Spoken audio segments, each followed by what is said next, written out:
అవినాష్ గారిని కానీ పార్టీని కానీ డిఫేమ్ చేయాలని మెయిన్ ఈ అలిగేషన్ స్టార్ట్ అయినాయి.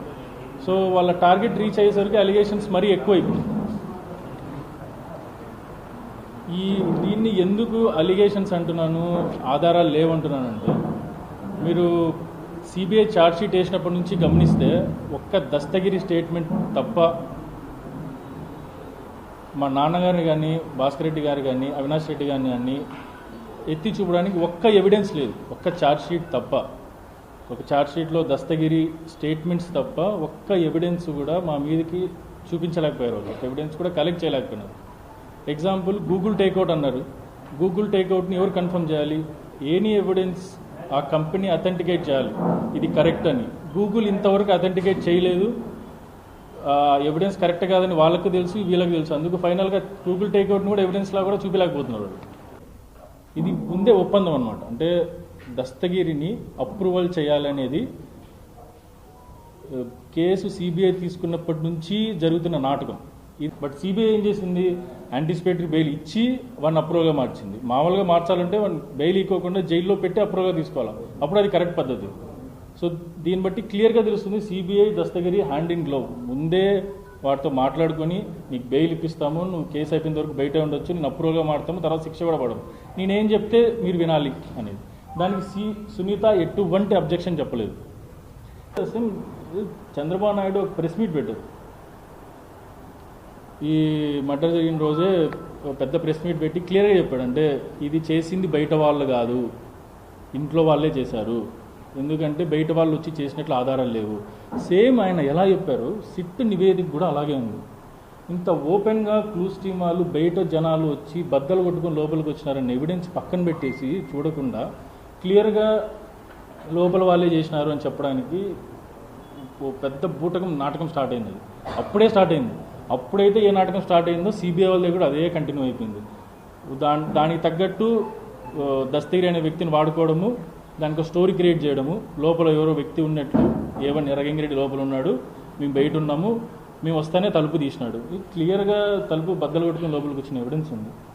సో దస్తగిరి స్టేట్మెంట్లో ఇచ్చిన ప్రతి పాయింట్ ఫాల్స్. నేను స్టేట్మెంట్ దాటి మాట్లాడుకోలేదు, అంటే వేరే ఎవిడెన్సే లేదు. ఇది ఒక్కటే ఎవిడెన్స్ మా మీదకి చూపించడానికి, మేము చేసినామని చెప్పడానికి వాళ్ళ దగ్గర ఉన్న ఏకైక ఎవిడెన్స్. ఆ ఎవిడెన్స్లో ఎన్ని తప్పులు ఉన్నాయని ఫస్ట్ అంతే ఒక ఎవిడెన్స్. వేలి ముద్రలు దొరికినాయి. ఇంతవరకు ఆ 5,000 ముద్రలు ఈ అక్యూజ్డ్ A1 to A4కి ఎవరికి మ్యాచ్ అవ్వాలా, మిగతా అక్యూజ్డ్కి మ్యాచ్ అవ్వాలా, ఆ సీన్ ఆఫ్ క్రైమ్లో ఉన్న వాళ్ళకి మ్యాచ్ అవ్వాలా. టోటల్లీ అనుమానాస్పద 1,000 ముద్రలు 5 ఎవరో ఇప్పటివరకు సిబిఐ చెప్పాల. సో ఇవన్నీ చూస్తుంటే అసలు లోపల డోర్ తీయలేదంటే ఎర్రగంగిరెడ్డి ఉన్నారో లేదో డౌట్ వస్తుంది. ఎర్రగంగిరెడ్డి ఇక్కడ నుంచి ఇంటి వరకు నడుచుకుంటూ పోయినాడంటే సీసీటీవీ ఫుటేజ్ రికార్డ్ అవ్వలేదంటే అసలు ఎర్రగంగిరెడ్డి సీన్ ఆఫ్ క్రైమ్కి వచ్చినాడా లేదా అనే డౌట్ వస్తుంది. ఒకవేళ వచ్చింటే ఈయన 7 ముద్రలు కాకుండా మిగిలిన 5,000 ముద్రలు ఎవరికి? అంటే ఎర్రగంగిరెడ్డి కాకుండా ఇంకా ఎవరైనా ఉన్నారా? వాళ్ళ 1,000 ముద్రలు ఎందుకు? దాని గురించి అసలు సిబిఐ వాళ్ళు మాట్లాడలేదు. 1,000 ముద్రలు ఎందుకని ఇన్వెస్టిగేట్ చేయలేదు? సెటిల్మెంట్లో రూపాయి డబ్బులు రాలేదు అని సిబిఐ నిర్ధారించింది. ల్యాండ్ సెటిల్మెంట్ వల్ల దానికోసం హత్య జరగలేదని సిబిఐ నిర్ధారించింది.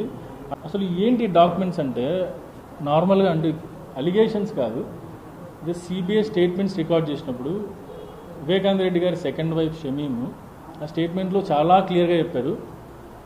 వివేకానంద రెడ్డి గారు చనిపోవడానికి 2 నెలల ముందు నుంచి షమీమ్కి కొన్ని ఆస్తి రాపించాలని చెప్పి దానికి సంబంధించిన ఆస్తి పేపర్స్ వీలునామా షమీం మీద రాయడానికి రెడీ చేస్తున్నారని షమీం స్టేట్మెంట్ ఇచ్చింది.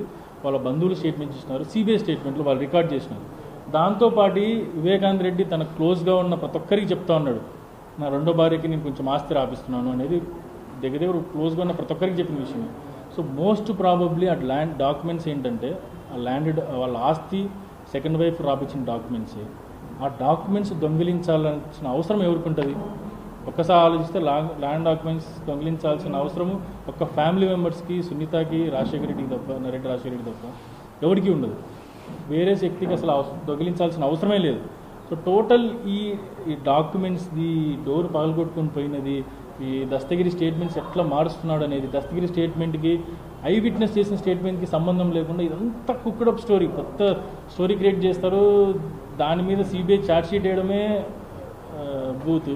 దాని మీద మళ్ళీ సింపతి గెయిన్ చేయడానికి అదే పదాలు వాడి వాడి వాడి జనాల మైండ్లో ఒక ఏదో ఘోరం చేశాడు, క్రూరం చేశాడని మైండ్ క్రియేట్ చేస్తున్నారు. దస్తగిరి ఇచ్చిన స్టేట్మెంట్స్ సిబిఐ వాళ్ళే కలెక్ట్ చేసిన ఎవిడెన్స్ పూర్తిగా విరుద్ధం.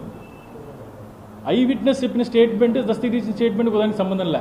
దస్తగిరే ఒకసారి చెప్పిన స్టేట్మెంట్కి తర్వాత చెప్పిన స్టేట్మెంట్ సంబంధం లేదు. ఎన్ని మార్చాడంటే ఫస్ట్ ఇంటికి పోయినది తప్పు చెప్పినాడు, ఇంట్లో నుంచి బయటికి ఎలా వచ్చినది తప్పు చెప్పినాడు.